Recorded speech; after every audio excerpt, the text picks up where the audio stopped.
Okay, so apparently I'm live. I hope you guys can hear me well enough. I'm working with completely new technology today. Okay, let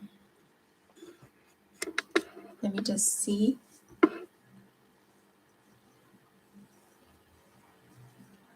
Let's just see if I see anyone.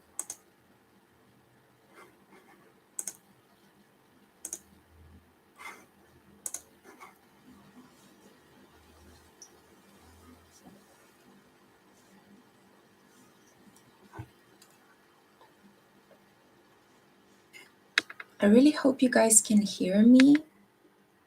I'm using a new technology. I'm using the webcam web stream. Let's just see.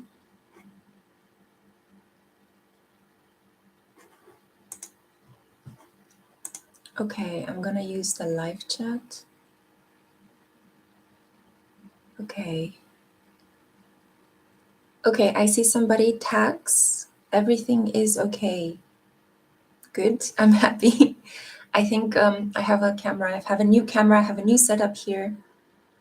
Thank you. So you guys can hear me. Okay, wonderful. I'm just going to give it a couple of moments for people to join.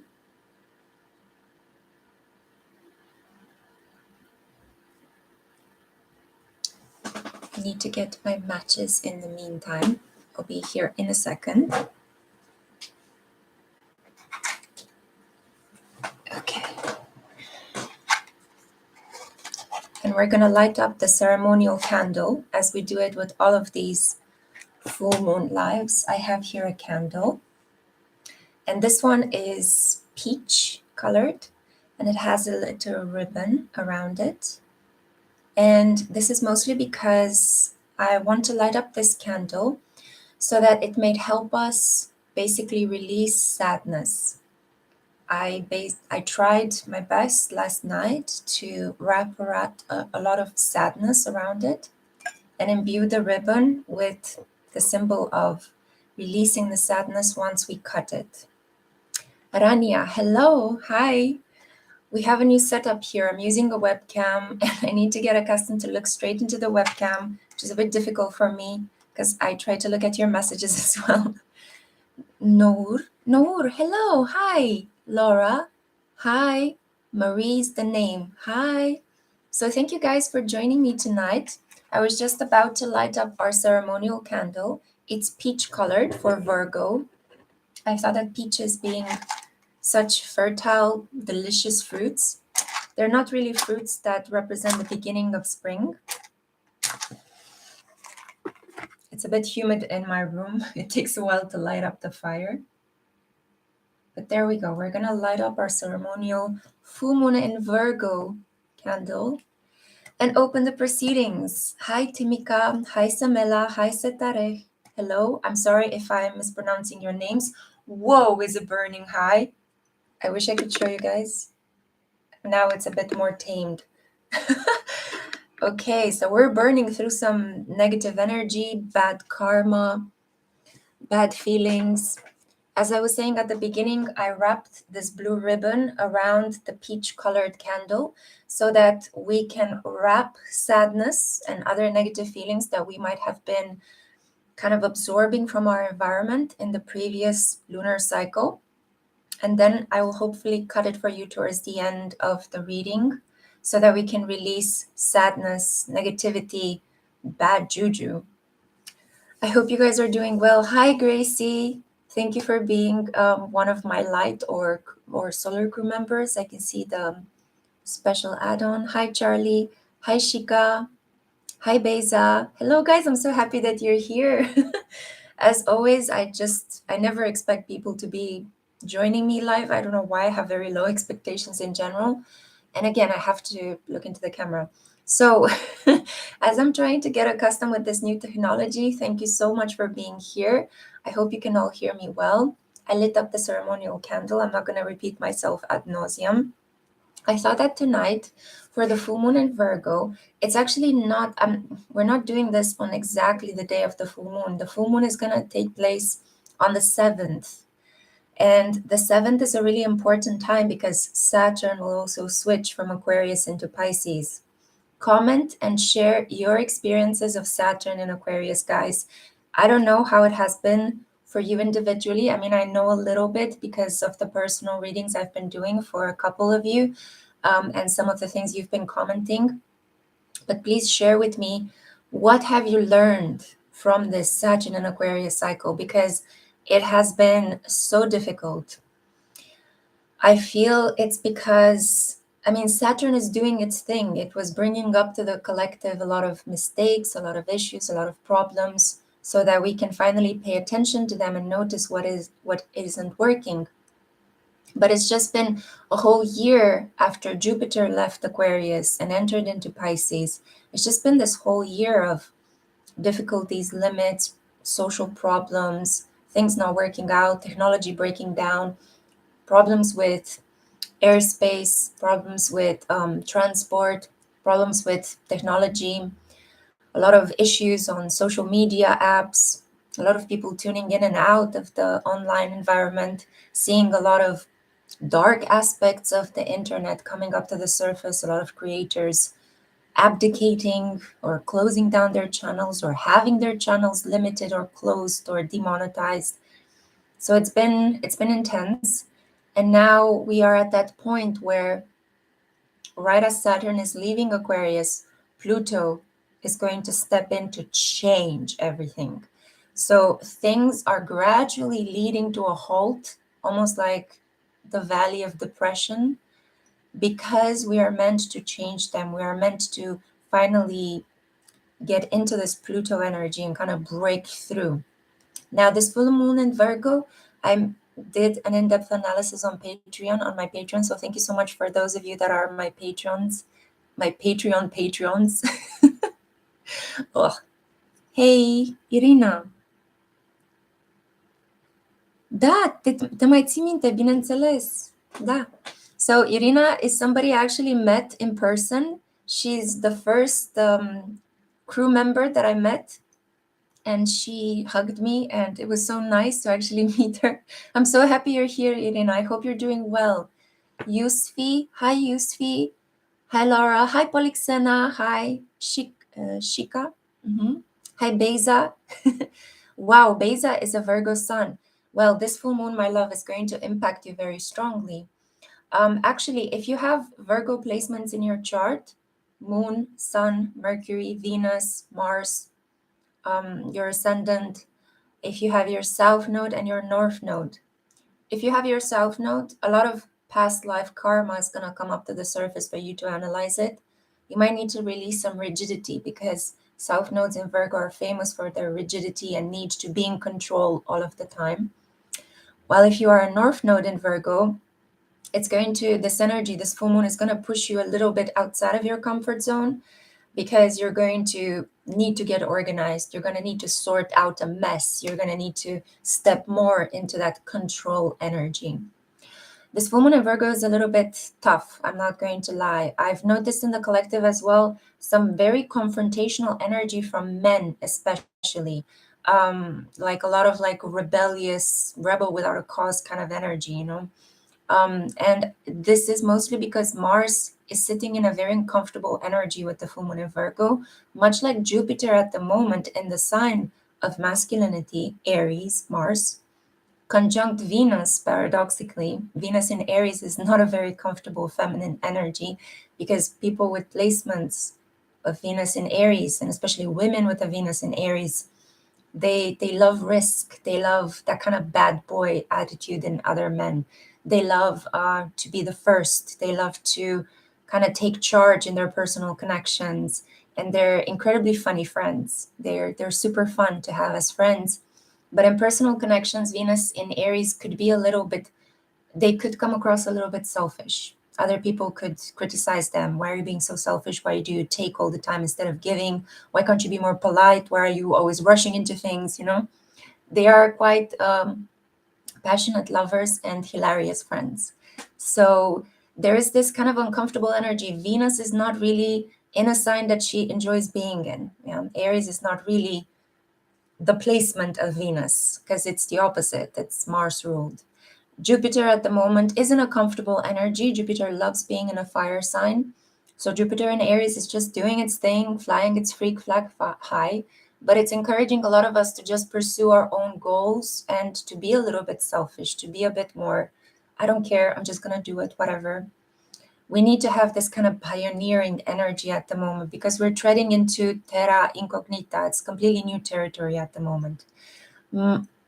Marie's the name says, I'm a Venus in Aries. Haha. Well, if you have Venus in Aries, you're experiencing your Venus return at the moment. And it's an incredibly benefic transit because you also have Jupiter there.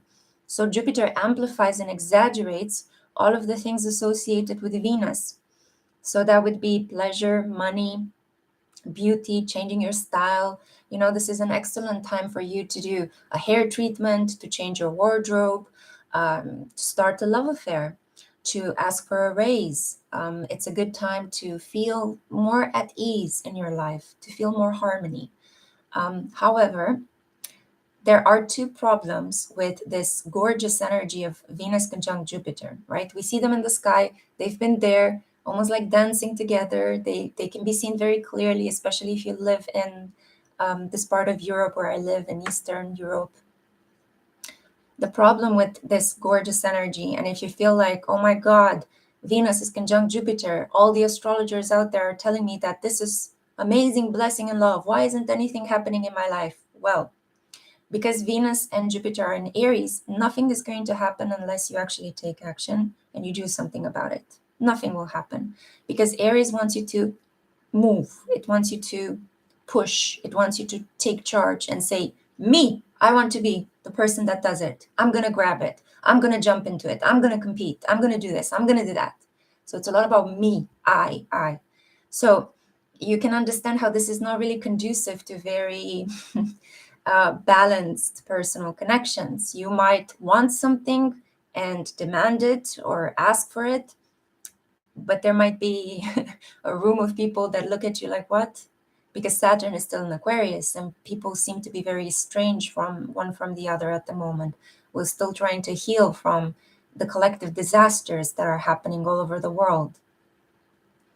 So it's a bit of an uncomfortable energy. And now this full moon in Virgo is putting an additional layer of pressure on us to get organized, to clean up our messes. And mess in this situation means romantic energy that could be messy in your life. Where haven't you tied up loose ends? Where are you still getting in touch with a toxic ex? I actually got slammed in the face by this energy last night. I'm going to share with you guys something personal just for a brief moment. I'm going to go back to you guys in a second. But last night I tried to extend the olive branch to an ex who was a bit weird from the beginning, to be honest. And oh my God, just me trying to kind of say something forgiving opened up this can of worms where I was treated with sarcasm and called names and poured a lot of vitriol over. And then I just realized, you know, past me would have taken everything to heart and would have cried and would have been so sad. But present me, after Saturn has been on my Venus for the last 2 years, I'm like this. And I just decided, nah, I'm just going to take out of everything that this person said to me, which was a lot of abuse. I'm just going to take the fact that he said I'm a very beautiful woman, and I'm going to focus on the positive and block him and, you know, detach from the negative.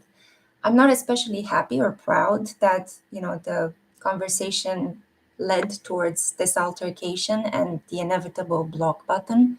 But at the same time, I feel it's important for us to know our boundaries and to know what to not put up with. And if we want to forgive a person that has been behaving with us very crudely and we extend the olive branch, but that person just slaps it away out of our hand, it's that person's loss. You can just walk away, you know, let go, let God. It's that person's karma eventually. So if you've been through these kind of moments, these kind of situations, maybe not in your romantic life, maybe with your family, or at work, you know, you're trying to do something to mend a broken bridge, to repair a relationship, to say, I'm sorry, to reconsider, to say, look, maybe I was at fault here. And if the other person slaps you back or pours vitriol all over you, back away again, back away, let go, let God, give it time. Sometimes forgiveness can happen and repair work can happen without necessarily our active control. It can just happen by itself through the way in which the divine organizes a person's life and through the astrological trances that somebody's going through.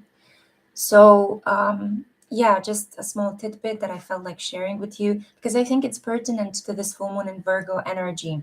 The full moon is in the sign of the Virgin, and I have here the goddess Eostre. She's a Nordic goddess of the dawn. She's a very pure, bright, gorgeous energy, and she represents new beginnings. And I wanted to light up this candle in her honor. I don't know if people are still talking in the chat. It seems to have gone really quiet, or maybe I'm not seeing it completely. Oh, Natalia Woods, hi. So we have here the goddess Eostre, and I decided to dedicate our full moon ritual candle to her and to the release of sadness, to the release of toxic connections. Someone is in a bus. Hi, I hope you will arrive home safely. Laura's very happy for this life. I'm very happy that you're here, Laura. Yaren, hello. Okay, guys, good. I'm happy that you're listening. Yusfi is confirming. Saint Ella is there. Hello. Yeah, so challenges keep happening, especially if you're on the spiritual path. Being on the spiritual path doesn't mean that, wow, I'm so spiritual and I'm so connected to the divine all the time and I make all this money and I don't even know how I make it. You go through moments like that. Of course, you go through moments when things are just, whoa, they're working out. But then you have moments when you need to learn some lessons, it's important for your growth. How else are you going to grow if you're not going to be delayed or blocked or challenged or told that you can't do this or rejected? It's important. And what I wanted to say, coming back to that beautiful conjunction between Venus and Jupiter and why it might not be working as beautifully as some astrologers are making it out to be, is the fact that it is also conjunct Chiron. And Chiron is about pain. If you guys listened to the latest Chiron analysis that I published on Spiritual Social on the front page last week, God, I've been working so much on that video, mostly because while I was reading the material, a lot of things from my own past came up to the surface and I felt sad, I felt tired, I felt like I need a couple of days or a night to process what I have been reading because it touches on some of the things that I'm recollecting from my past. So at the moment, you have to do the healing and you have to take action to be brave, to face really uncomfortable feelings, to face your negativity, to face your frailty, to acknowledge that you're vulnerable and you are a limited human being in some respects. But the beautiful thing is that the moment when you acknowledge these things, that's when the gifts of Jupiter conjunct Venus pour into your life. That's when people all of a sudden kind of like clear their energy regarding you. That's when you feel as if things are moving forward. And at the moment, Virgo, the full moon in Virgo, is making this square to Mars and Gemini. God, and we've been having Mars and Gemini, it feels like forever. It's never ending. It's in I feel like the entire winter and autumn, for the most part, has been in Mars and Gemini. And as happy as Mars is to be in an air sign, Gemini is not really the best organizational energy. Can I say that? Organizational? Administrative energy. Like a Mars in Gemini is very enthusiastic, very clever, brimming with ideas, gets excited very easily, wants to go and talk to a lot of people, wants to do a lot of things, because in the mind, anything is possible, right? But then when it comes down to reality, a Mars in Gemini can easily get disillusioned. I want to learn something. Okay, I'm going to jump on this course. After 2 lessons, I think my attention is distracted by cooking. Yeah, I'm going to start cooking. And then you start the recipe, and in the middle of the recipe, oh, wait, I forgot. I need to go and see this movie. I need to actually get really educated on European movies, obscure European movies from the 60s. Then you go and you start watching the movies, 15 minutes into it, oh my God, I forgot to call my mom. I need to call my mom and set this administrative task. That's a Mars in Gemini. And then at the end of the day, Mars in Gemini looks back and it's like, the food is burned, the course hasn't been finished. You tried calling your mom, she didn't answer, nothing was planned. Obviously, I'm just joking. There are moments when a Mars in Gemini can do 2 or 3 things at the same time and successfully complete them. But with this full moon in Virgo squaring this energy, things might not actually turn out as perfect as you want them to. And that can build resentment and frustration because Virgo wants perfection, neat, tidy, arranged, organized, parceled, color coded, you know, everything set in the correct order, discriminated by value, discriminated by maybe how useful it can be.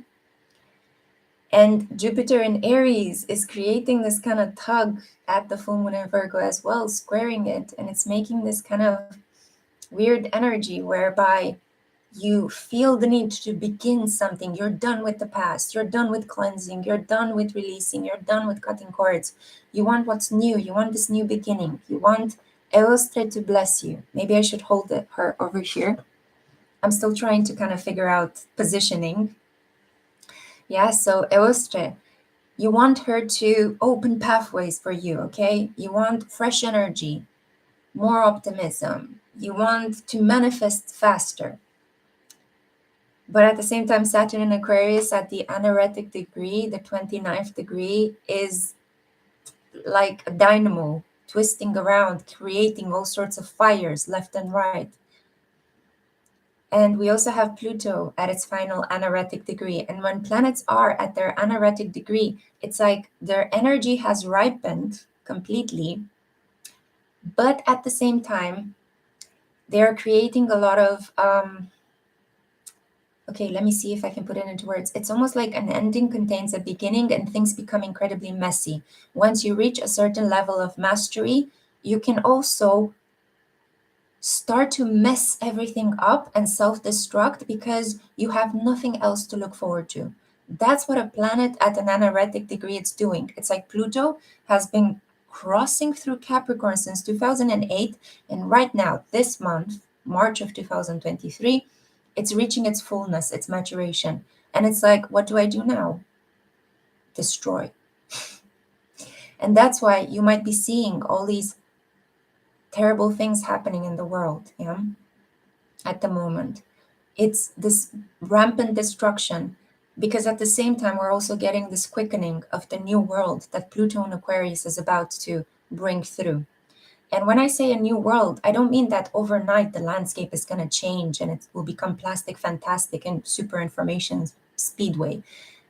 Aliens are going to drop by from the heavens. That could be possible. I'm not saying it's not going to happen. God knows what's going to happen with Pluto and Aquarius, because if there is one thing that we can guarantee with Aquarius is that expect anything. Aquarius is really this kind of energy that is very hard to read because it's so erratic. You don't know what's going to happen. Aquarians themselves don't know their minds. They know their minds. I don't want to sound weird, but it's like they don't know the outcome of their minds because they have these brilliant flashes of awareness that just suddenly overcome them after they've been mulling over an issue for days, for months, for years, and then boom, inspiration strikes. I'm going to do this. And they change course. They might have thought, I'm going to try out this career, I'm going to try out this relationship, I'm going to try this experiment. And then all of a sudden, inspiration strikes, because that's Uranus. And they decide, no, I'm going to completely change the plan. I'm going to completely change the relationship. I'm going to throw away this career path and go another one. And that's why they have this energy of the rebel, the anarchist, because of this dynamo kind of vibration inside of them. Anything is possible in the mind. And we will see this very strongly with Pluto and Aquarius.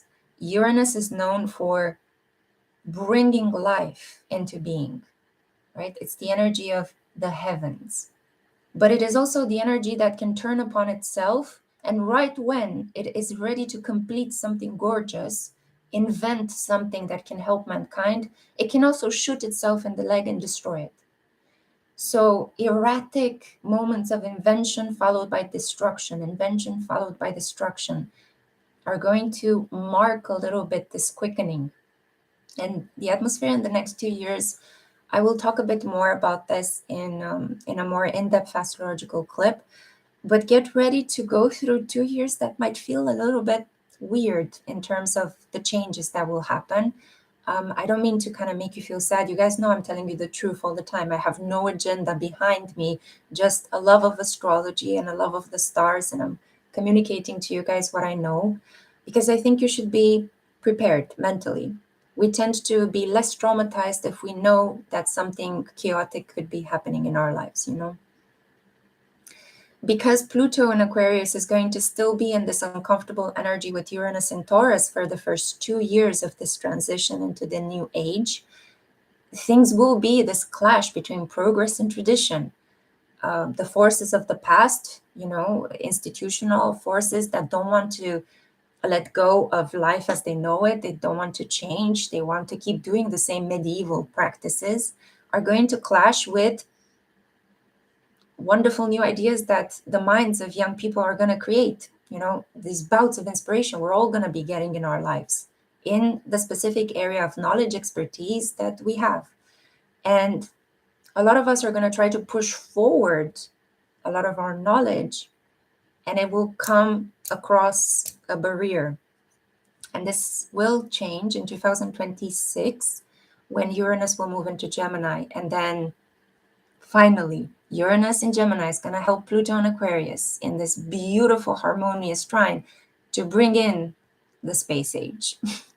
I can't define it else in a different way, because there's going to be a lot of things. I mean, the sun is moving its activity. We're entering into an era where the sun is going to be the star to watch, because you see how if the sun gets rowdy and starts spewing solar flares, it changes our weather, it changes our mood, it makes us a little bit more kind of like energized or dispassionate. It can really mess us up very quickly. So studying the sun will be an important thing during Pluto and Aquarius. The space age, the exploration of space, potentially the colonization of Mars. There's going to be some really interesting things. So get ready to open up your mind to a lot of new experiences. The weird is going to be felt, it's going to be real, and it's going to be among us. So let's see what you guys are saying. I can relate, to be honest. That's true. Mars and Gemini, Venus and Pisces, it's not easy. Yeah, Mars square Venus. Oh, Samela, I can completely identify with that because I also have it. So I have as well a Mars square Venus. It's not the best placement for romantic relationships because it means you will always have these struggles with the men in your life. If you're a woman, with the men in your life. If you're a man, with the women in your life. But it is about doing something about needing to integrate your masculinity with your femininity. That's the good part. A square in a chart is uncomfortable. It brings conflict, but it can also push you into taking action. If you have a chart where everything is just full of trines and sextiles, you could just settle to live a very normal, boring life. But if you have a lot of squares in your chart, oppositions, I don't know, a grand cross, for example, the finger of God, a yod, your life is not going to be easy. But at the same time, you might go down in the annals of history as being that person that did that. So if you have a look at the charts of explorers, politicians, singers, musicians, artists, especially the controversial ones, most of them have charts that are packed with squares. And very difficult placements. You know, Pluto and Saturn is doing a lot to those individuals' personal planets.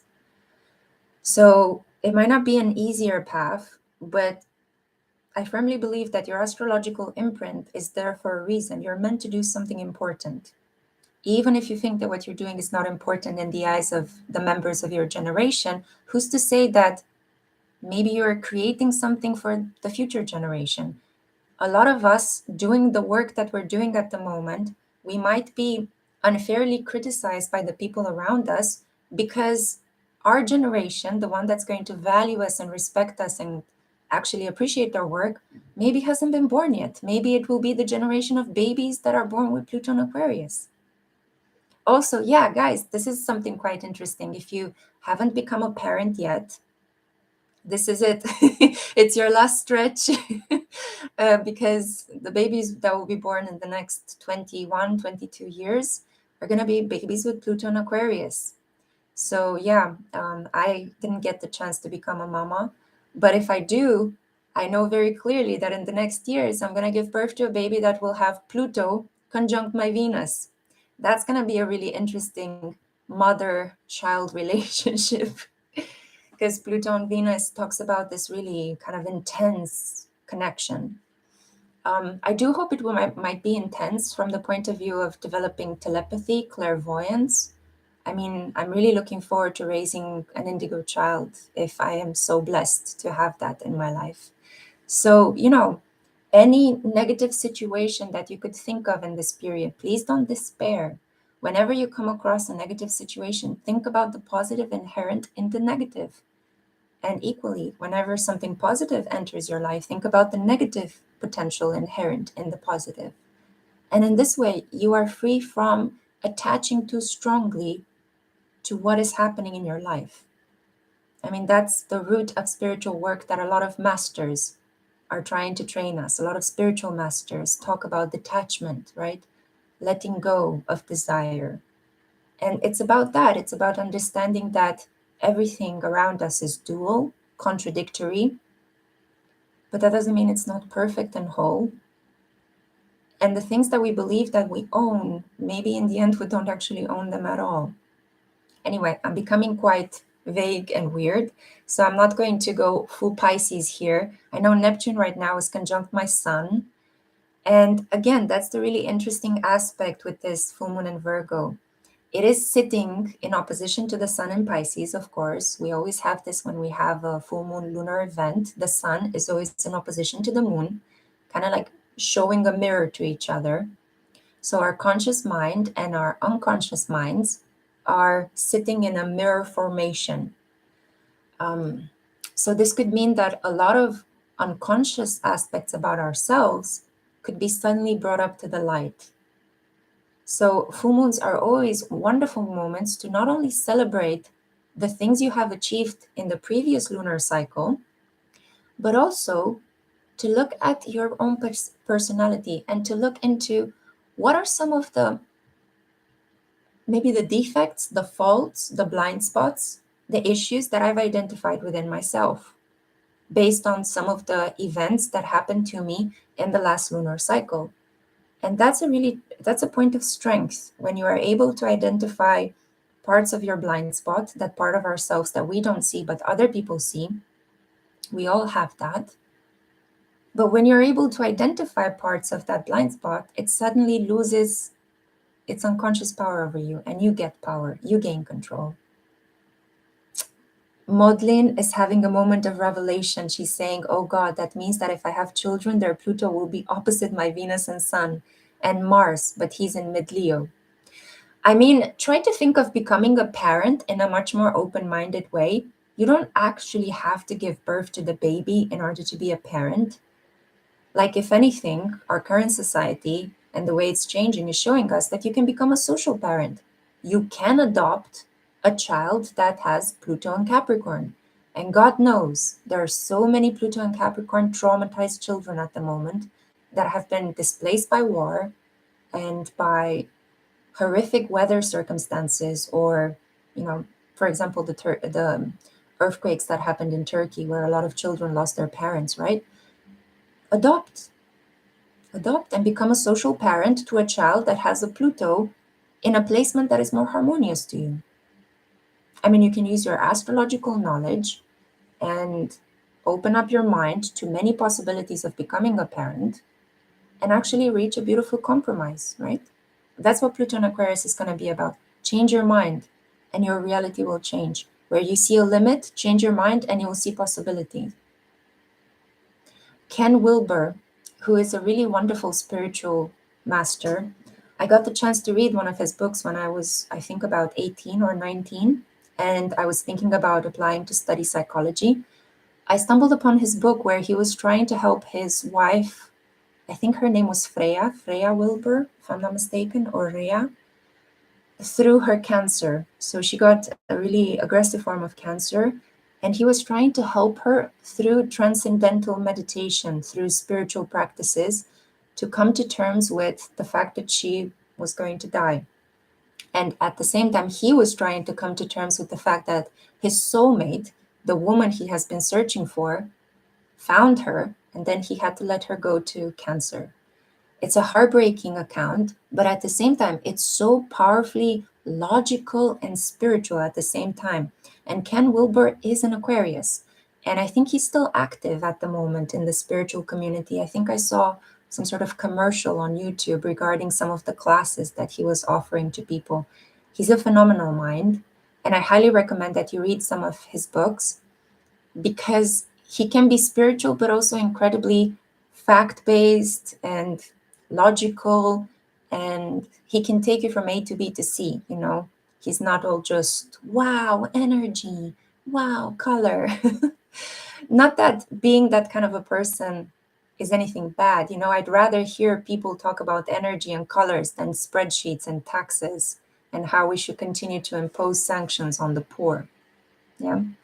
Those are the people that I have issues with. But it's just that sometimes in the spiritual community, it can feel like the advice that people are giving, it can feel a little bit out there, you know, woo, or, I mean, for example, a lot of people that I listen to, that I enjoy, I also tend to disagree with some of the things they say because Pluto in Aquarius is not going to be all open-mindedness and the new age and oh my god, we're all gonna be incredibly enlightened and free love everywhere. It will bring some pretty horrific things up to the surface regarding technology, regarding robots, and robots are going to be spread to the masses. There will be a lot of questions regarding what does it mean to be human.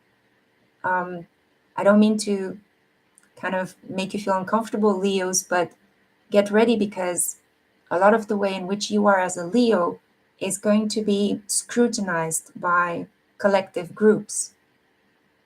If you don't believe me, or if you want to see a primer in what Pluto can do opposite to your sun, ask Cancerians what they have been going through with Pluto opposite their sun in the last 14 years. Yeah, and they will tell you how that feels. If you're an Aquarius, Pluto conjunct your sun is going to feel incredibly intense. If your life was a walk in the park, it's going to become a motorcycle ride for the next 20 years. Obviously, you will get moments when you will be able to understand how this energy works and control it better, but you will get moments when things are going to be intense, chaotic. One thing is going to happen after the other. So, as an Aquarius, you're going to have to get ready to prepare mentally for the fact that your vitality, your health, your personality, your identity will undergo a massive transformation. The good point about Pluto is that if you love yourself, if you respect yourself, it will amp you up and it will make you this irresistible person to the masses. While if you're a person that has repressed a lot of their desires, has repressed a lot of their negativity, is hiding from who they really are, is pretending to play a part, Pluto is going to be ruthlessly drilling through your life, trying to get you to be authentic. And it will bring up to the surface those very things you repressed. So I would say, get a hold over this energy. And if you're an Aquarius that has been repressing a lot of their identity for fear of being seen as weird, embrace your weirdness. Embrace your weirdness, please. Do it on your own before other people do it for you in shocking ways. And get a hold of your fears, face them before Pluto is going to bring them up to your face in the shape of experiences and people that will drag you down into the underworld. Because, take for example, just to give you an example, because I don't mean to say like really intense, shocking things without an example. Nicocado Avocado. You guys know of him. I'm pretty sure that you've heard of Nicocado Avocado. He's a sun in Taurus, I think. For a very long time, I actually thought that he is a sun in Capricorn. But you see at the moment how Uranus, since 2018, is kind of bringing up this kind of like strange dark energy, transforming him to become more authentic, transforming him to change for the better. And he's resisting this energy. And the more he resists Uranus transiting his sun, trying to deconstruct the identity he has created, the more it's like he's losing his mind. So I really hope he takes care of himself. I really wish him the best. But resisting the transit of an outer planet to your sun, which represents your identity, your vitality, who you are at the core, is just futile. You know, it's kind of like, what was it in Star Trek? Resistance is futile. The planet will change you. There's no doubt about it. Pluto, Saturn, Uranus, they change you. Jupiter is a bit better to live with. Jupiter kind of brings you this energy of, I can do anything. It exaggerates a lot of things in your life as well. So it can actually bring you this ego up to the surface. It might create problems for you in this way. But Pluto, Uranus, and Saturn come with this heavier energy. The good thing about Saturn is that with Saturn, you always know what to expect. When a Saturn transit happens in your life, you know that you have to do something. And if you are going to survive that Saturn transit successfully will depend on how much are you actually paying attention to what you already know you should be doing. Does that make sense? So for example, Saturn crossed over my Venus in 2020, and I knew I had to find a way to legitimize my business. And in the last 2 years, that's what I've been doing. I've been working on professionalizing everything, on kind of mainstreaming. Administrative details have been so important to me. Changing equipment, learning a lot of new things about the nitty-gritty details of running a business, improving, adding new services, so on and so forth. Now, Pisces, because I know you guys are getting ready. In 2 days' time, we'll be having this transit of Saturn in our sign. And it will stay with us until 2025 in May, and then it will retrograde and come back again in 2026. I'll tell you more in a specific video I've been filming for a while now. I hope to put the finishing touches on it in the next 2 days. But Saturn in Pisces is going to feel very weird, okay? Because it is the planets of limits and discipline in the least limited and undisciplined sign of the zodiac. It's the sign of the mess, the creative mess, the dissolution of the ego.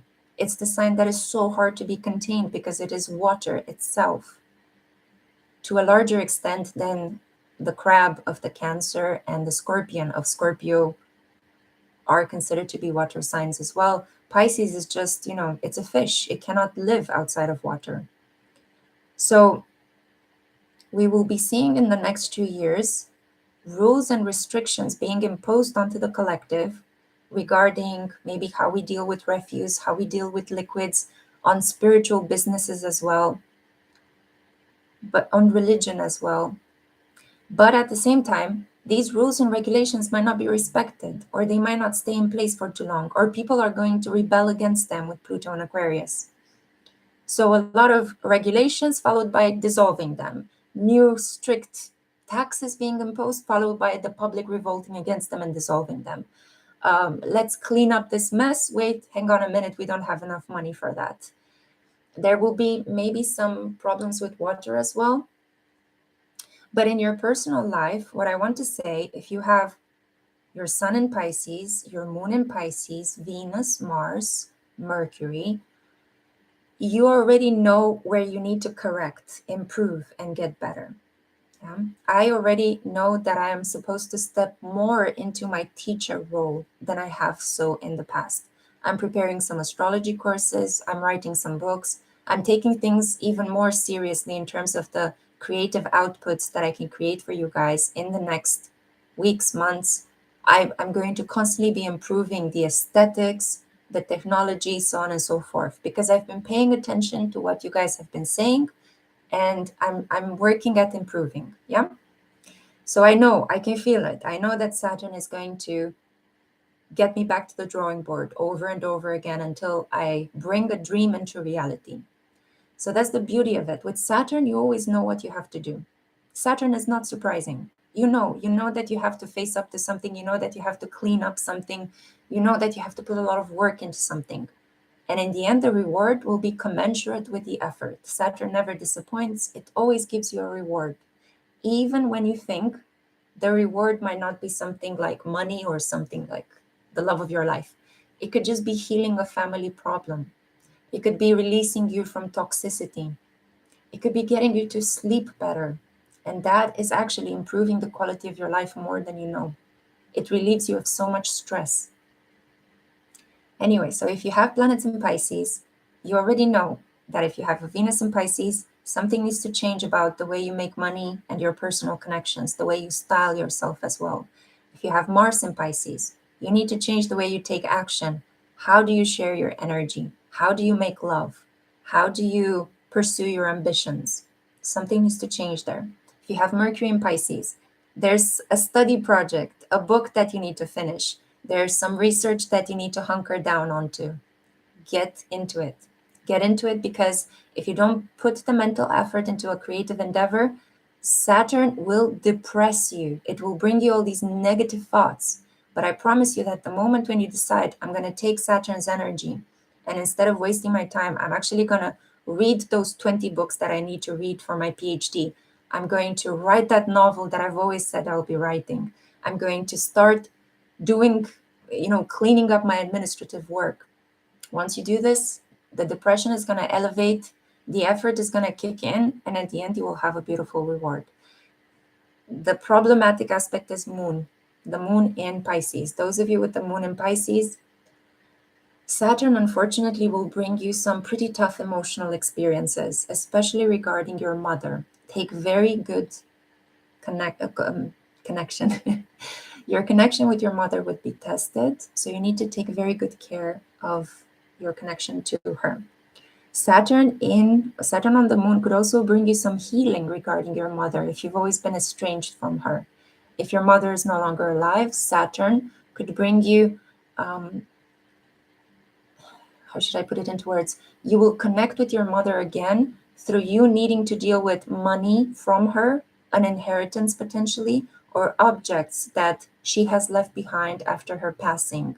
You might revisit an old family home or the old neighborhood where she lived. But the mother will be present somewhere there in a very strong way if you have a moon in Pisces. So get ready, moons in Pisces, for a complete overhaul of your emotional life, your rest patterns.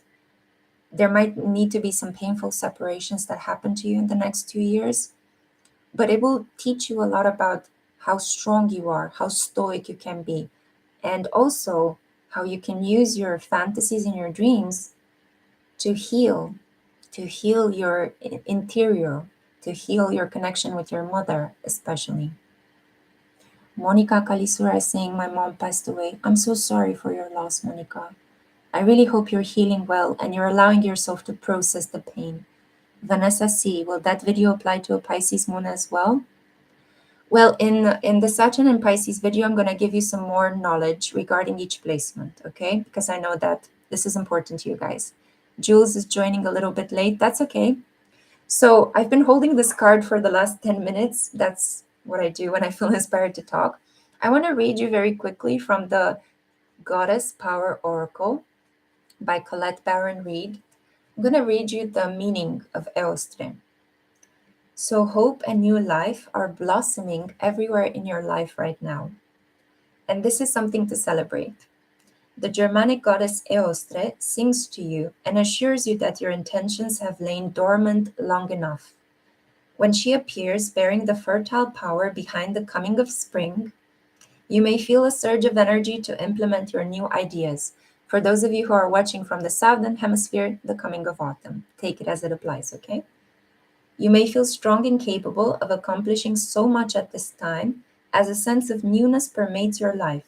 Fresh opportunities come out of nowhere and seemingly drop onto your lap. God bless, so may it be. You feel a readiness as you are Truly pause for success in whatever interests you. Allow for new experiences to be what they are by adopting a beginner's mind.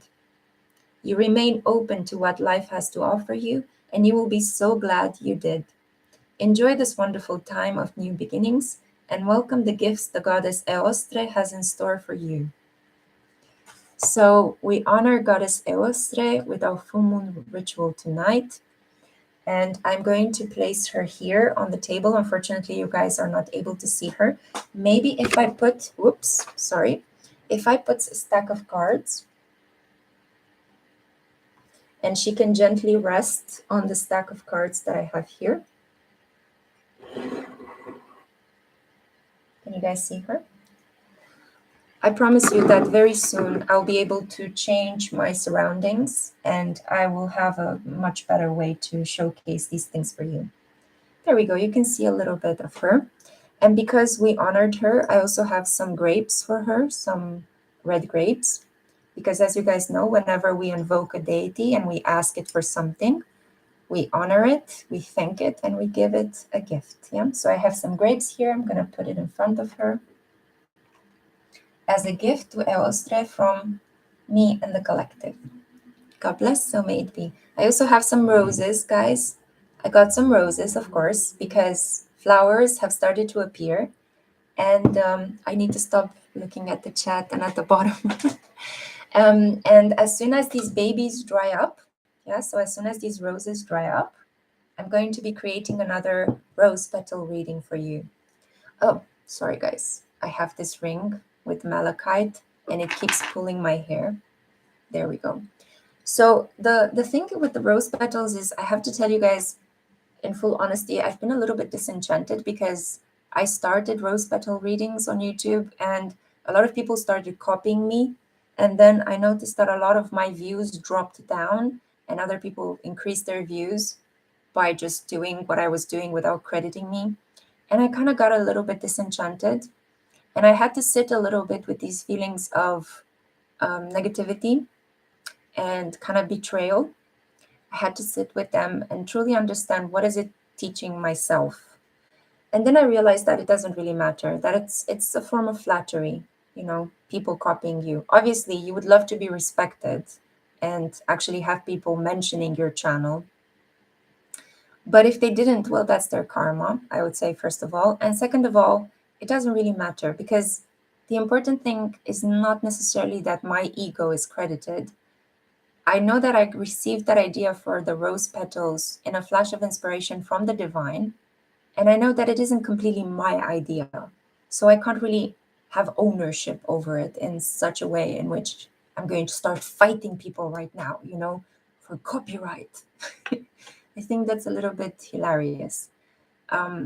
So I just decided to let it go and I'll continue doing these rose petal readings because in the end, the kind of readings that you will get from me, well, they come from me. You're not going to get the same kind of reading, even if people use the same medium. And yeah, I managed to kind of sit with these uncomfortable feelings and kind of work through them. But there has been this delay in me coming to terms with the rose petal readings and actually feeling excited about doing them without feeling like, oh, somebody else is going to try to steal this away. So I wanted to use in tonight's session, I wanted to use this oracle deck, which was granted to me very lovingly by Irini Hara. She's one of our crew members who contacted me one day to tell me that she created an oracle deck inspired by divine feminine energies, and especially by Mary Magdalene. And recently I've been coming more and more into touch with this Mary Magdalene energy. And this is called the Mary Magdalene Womb Oracle. And the website, Irini's website, is www.palomablanca.org. So I think, if I'm not mistaken, Paloma Blanca is white dove in Spanish. I still need to get accustomed to look straight into the camera, guys. I will get there, I promise you. Saturn in Pisces is going to help me know where to look. Watch your eyes, guys. Your eyes and your feet during Saturn in Pisces. Take extra care of them, okay? So the reason why I showed you the oracle is because I want to actually shuffle a card from it and see what the Mary Magdalene Womb Oracle has to say about the full moon of Virgo, because the full moon of Virgo is about our womb, our femininity. We have here beautiful, wow, so it couldn't have been a better card. We have the earth element, and it is about grounding, and it is about ancestral lineage, and it shows the image of a forest that is covered in autumn leaves. Wow, okay. And I love the fact that this oracle deck is circular. See? Very beautiful. Okay, and let's read what is happening here with number 48. How is Irini describing this energy? So the earth element, okay, can you guys see it? Good. The earth element is a symbol for our roots and grounding energies. It gives us support, nourishment, structure, and stability. The colors of the earth energy are green, brown, and yellow. So all of these are beautiful colors to wear to honor the full moon in Virgo: green, brown, and yellow. Crystals and stones are considered among the organized expression of earth materials and custodians of ancient wisdom and information. Therefore, this can be used to ground and stabilize our energies. In many medicine wheels, the earth element is associated with the north direction and the ancestors, the elders, and wisdom keepers. When earth element comes into your life, you are asked to inquire how much grounding you need and what are your main pillars or core values that give you stability and structure. Connect with your ancestral lineage and with the elders. I need to turn the page. With the elders of the land where you live to receive guidance and support on your path. So how can you connect with your ancestors? It might seem weird, but if you happen to know where your ancestors are buried, you could go and give them some fruits. You could go and give them some flowers, replenish the pots in front of their graves. If your ancestors don't live nearby you or are buried nearby you could connect with them by taking a picture, much like I have Eostre here. Take a picture, light a candle, give them an offering, and ask a question.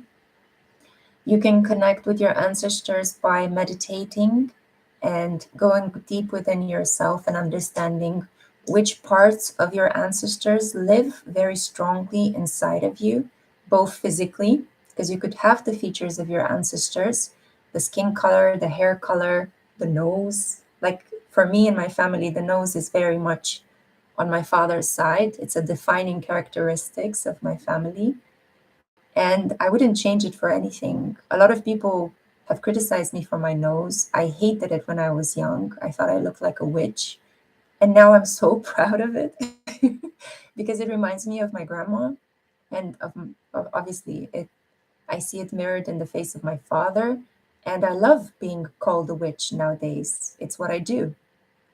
I finally was able to accept and love this part of myself. And as I'm learning to love my identity, and to love that very thing that people criticize me for, I'm learning to love my nose, and the nose is not going to change.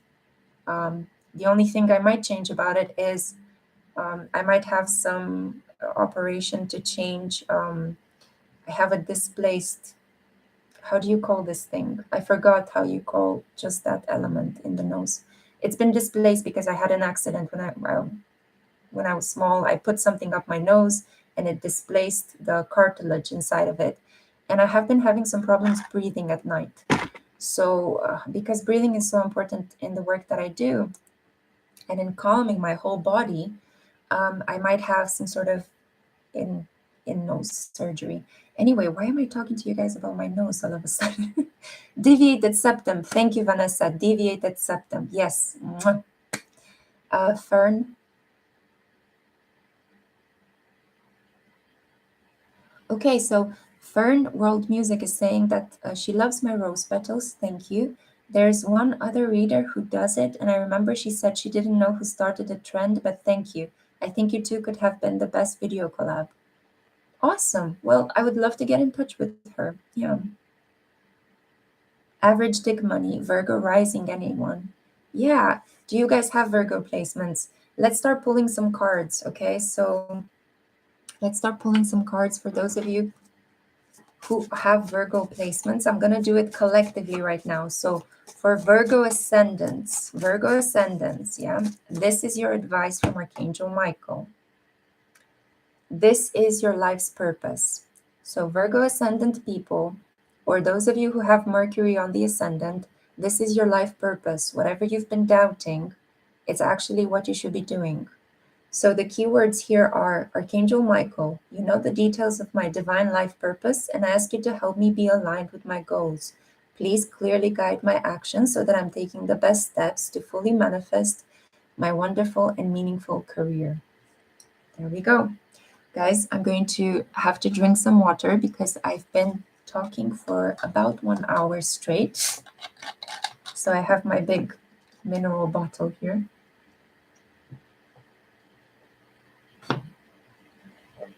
Oh, so good. So good. Cherish your water, honor your water. Saturn and Pisces might bring us some blocks or limits to water and how we are able to hydrate. But I hope that at the end of the transit, Saturn will also bring us better ways to implement or to offer fresh water to communities that have been deprived of it, better ways to clean the oceans. Yeah. I hope that this will be the good energy of Saturn and Pisces because it can also bring us a lot of wonderful new things. So let's see right now, for those of you who have the Sun in Virgo, this full moon affects you very strongly. So let's see, what is the self-care energy you need to dive into with this full moon? You need to dance, okay? My Sun in Virgos, dance, move, shake it. Shake your pelvis, especially. If you're a woman, by doing these kind of weird rotative movements, Shakira style, yeah, Arabian belly dancing music style, apparently you heal and you unblock stagnant energy in your sacral chakra. If you have been having problems trusting people, if you have been having difficult or painful periods, if you're struggling to feel creative and inspired, or if you've been having some stomach pain because Virgo rules over the stomach, try to unblock your sacral chakra by dancing, by moving your bowels, by moving your belly, doing some belly button movements. Yeah. It's also super fun. It's not only about taking care of your health. Now, if you are a moon in Virgo, Two of Pentacles, you've been juggling things, maybe because Mars in Gemini has been squaring your moon for the last couple of months, 5 to 6 months almost. And I feel that it's time for you to drop a load. So my moon in Virgos, this full moon, which is illuminating your energy, is going to help you understand where you've been trying to be too much of a hero. We have here the image of Florence Nightingale. So she's known as an incredible British nurse who served the people after the Crimean War. She saw a loophole there where people were not given satisfactory sanitary towels or treatments or ointments. And a lot of the a lot of the soldiers that died in the Crimean War, they could have actually been brought back to life or treated, but they died because of the fact that they were not getting clean, fresh bandages, the fact that they were not being helped onto beds and allowed to rest. So she took it upon herself to implement what has slowly become the Red Cross service. If I'm not mistaken, I think she was at the basis of it, or it transformed into the Red Cross in time. But anyway, I feel that you've been trying to be too much for other people, my moon in Virgos, and this full moon event is a time for you to take a break, take a breather, make a decision, stop juggling so much because you're going to end up depleted. And then you will have to take a lot of time and effort and energy to take care of yourself, to heal yourself. Okay, and let's see for Venus in Virgos. She who waits, Manara. And the keywords are, sorry, I had to expel some air from the bubble. Patience, waiting, and determination. So Venus and Virgos, you've been challenged by Saturn and Aquarius. I feel like there might be some more of a waiting time for you happening in a personal connection, but by showing determination and by not giving up, by truly understanding that waiting doesn't have to be so difficult if you truly trust the outcome. If you trust that things are going to work out in the end, the waiting can be quite pleasurable. Waiting becomes frustrating when you don't trust that you will get the outcome that you want. I hope that makes sense. Yeah, so that's for my Venus and Virgos. For my Mars in Virgos, let's see.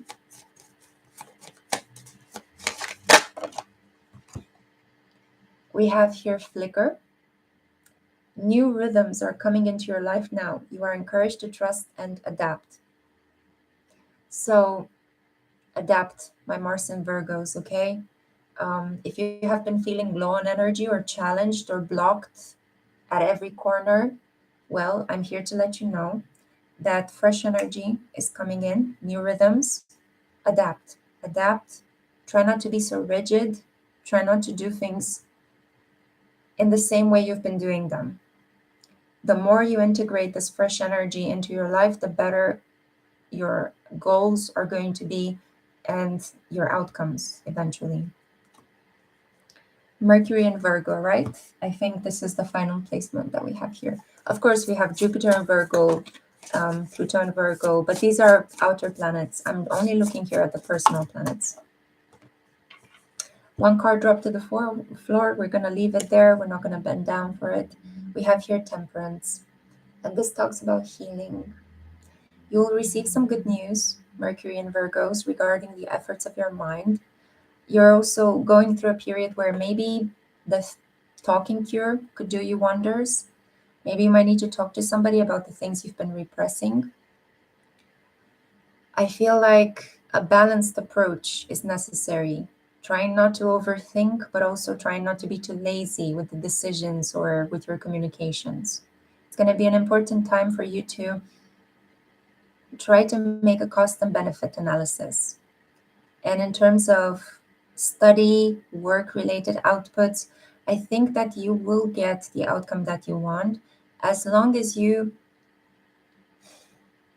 don't overdo it, right? As long as you're not being excessive about the thing you've been doing. For example, trying to cram the whole material of one semester into 2 nights right before an exam is not going to get you the desired outcome. But steadily studying throughout the bits that you find the most interesting will get you the desired outcome in order for you to pass an exam. That's just one example of how this energy plays out. Okay, so these have been the cards for my Virgons. I hope that this is helping in some way. Okay, I see here I'm the same. Yeah, it's difficult. What is difficult? Mars in Virgo. Jules, it's nice to see people have come to terms with who they are and how they look. Oh, yeah. Usually people come to terms with who they are and how they look after they've been incessantly criticized most of their lives. People who are constantly being told how beautiful they are, they can be a little bit fragile if they stop receiving those compliments. But I'm looking at the example of Lana Del Rey. I think I'm going to Astro Babe her very soon because I've been listening to her music and it just keeps getting better and better. This woman is amazing. And she has a Capricorn ascendant, which is never easy. And you see how criticized she's been since the beginning of her career, mostly because Pluto has been transiting on her ascendant. So urging her to transform and to stop repressing who she is. And she did it. She's showing the world who she is, and she doesn't care about the criticism anymore. But I can feel how painful the whole process has been for her because she's incredibly sensitive, being a Cancer sun and a moon in Leo. So it's that element of pride. And it's almost like she hasn't been allowed to feel the sense of pride in her work, or she hasn't been given a break from all the criticism. But I see that she's reached the point where she's deciding to be happy. She's deciding to keep creating. She doesn't care so much about what people think about her body, her looks. She's a tall and chunky, beautiful woman, and I just love her. I just absolutely love her, and her music, of course. Yeah, so Modlina saying Cap ascendant here too. Yeah. Oh, Monica is saying I should pull a card for the nodes in Virgo. Yeah, okay, good idea. Thank you, guys. So let's see. For the North Node in Virgo, so those of you who are being pushed out of your comfort zone by this full moon in Virgo energy, let's see what's happening here. Oh, I pulled two cards. So the first one on top is for the North Node in Virgo, and the one at the bottom is for the South Node. I think Ashley is a South Node in Virgo, right? Yeah, Ashley. I know that because she's been working with me for such a long time. So let's see.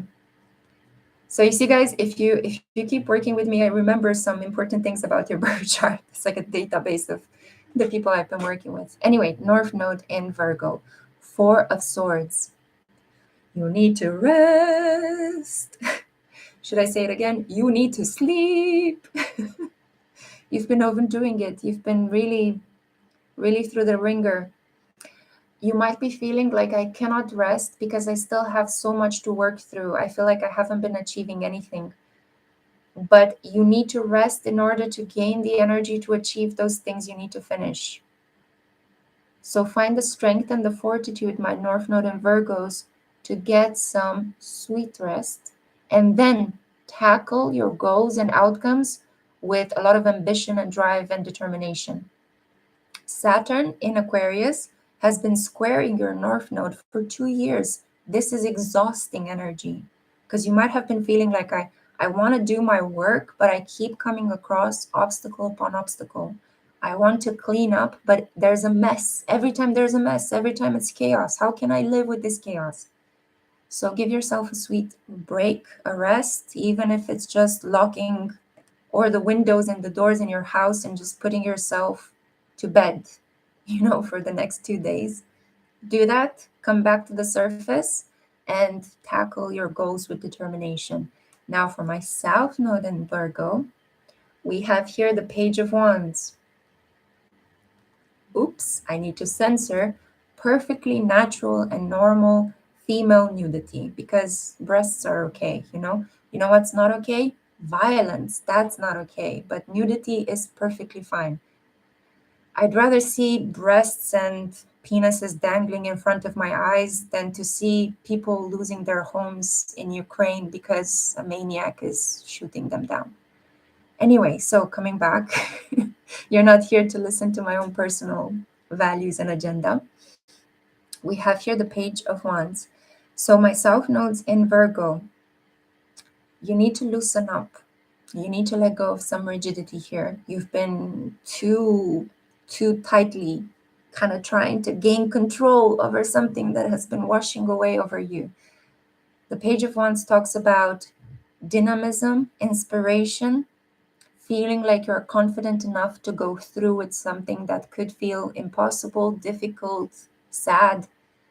What is blocking you from achieving the things you want in your life is the fact that you feel you should have control over them. With the South Node in Virgo, your North Node is in Pisces. Flow, forgive, loosen up, adapt. And you will start to feel how your mojo, your confidence, your energy, your sexiness, it's coming back up to life. The more you control, the more you keep yourself small, locked away in your fears. The more you loosen up, the more life takes you exactly in the direction where you need to go. Okay? Guys, I want to thank you so much for being here. It's already almost 15 minutes, 1 hour and 15 minutes of this live. I don't want to keep it too long. I know that you have places to be, things to do, people to see. Yusfi is saying, as someone that doesn't have any Virgo placements, this full moon has always been the hardest for me. It could be that you have a moon in Cancer, moon conjunct Saturn. Full moons are quite difficult for me as well. I have a moon conjunct Saturn, and it's because my Saturn is activated every time there is a lunar event. So there's a lot of effort, you know, I need to put into. Yeah, the human body and its functions has never harmed anyone. Yeah, it's so weird, but it's a function of the patriarchal system of social relations in which we live, that we tend to glorify war and violence because that's seen as manly, that's Mars energy, and we tend to put down Venus. Love, pleasure, kissing, making love is seen as something, how dare you, immoral. And it has been like this for centuries. It's ridiculous that in 2023 we still need to come across such things, but there you go. Okay, my loves, I'm going to leave you here. I'm sorry if I sounded a little bit kind of like tonight, you know, I don't even know what this is, but I guess you guys understand.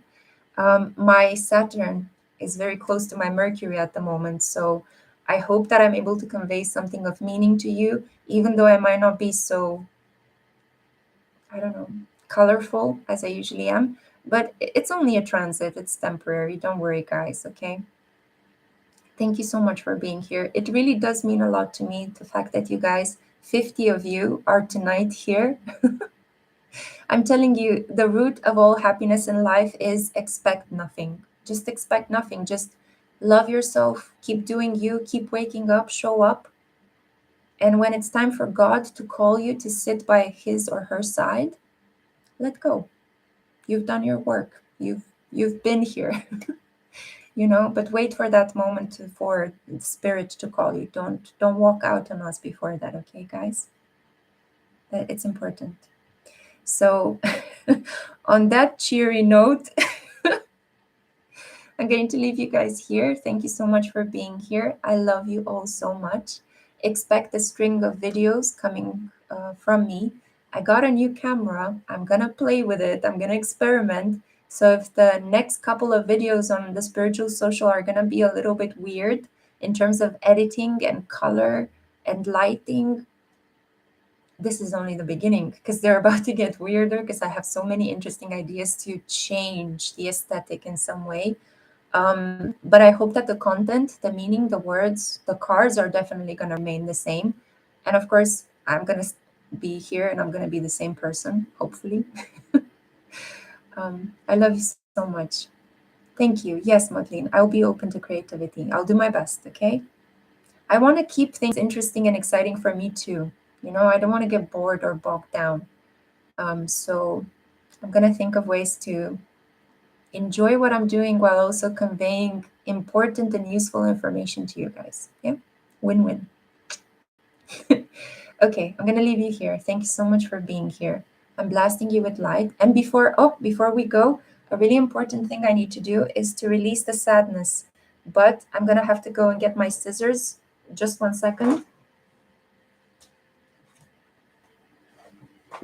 I'm back. Okay, so final thing, almost forgot about this. So I have here my atame, the witch's blade, yeah? And we're going to cut away the sadness. So in the name of Eostre and the new beginnings, the full moon in Virgo,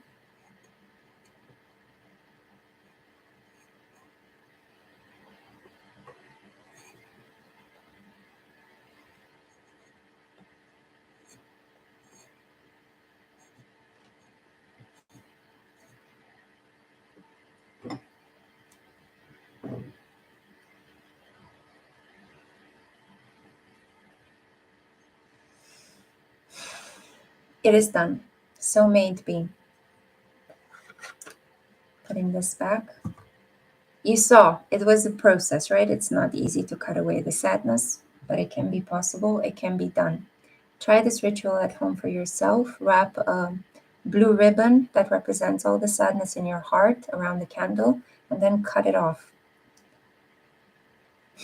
Okay, I'm gonna leave you guys here. I love you so much. Take care. God bless. May the full moon in Virgo bring you to light an important aspect that could teach you more about yourself and can help you love yourself.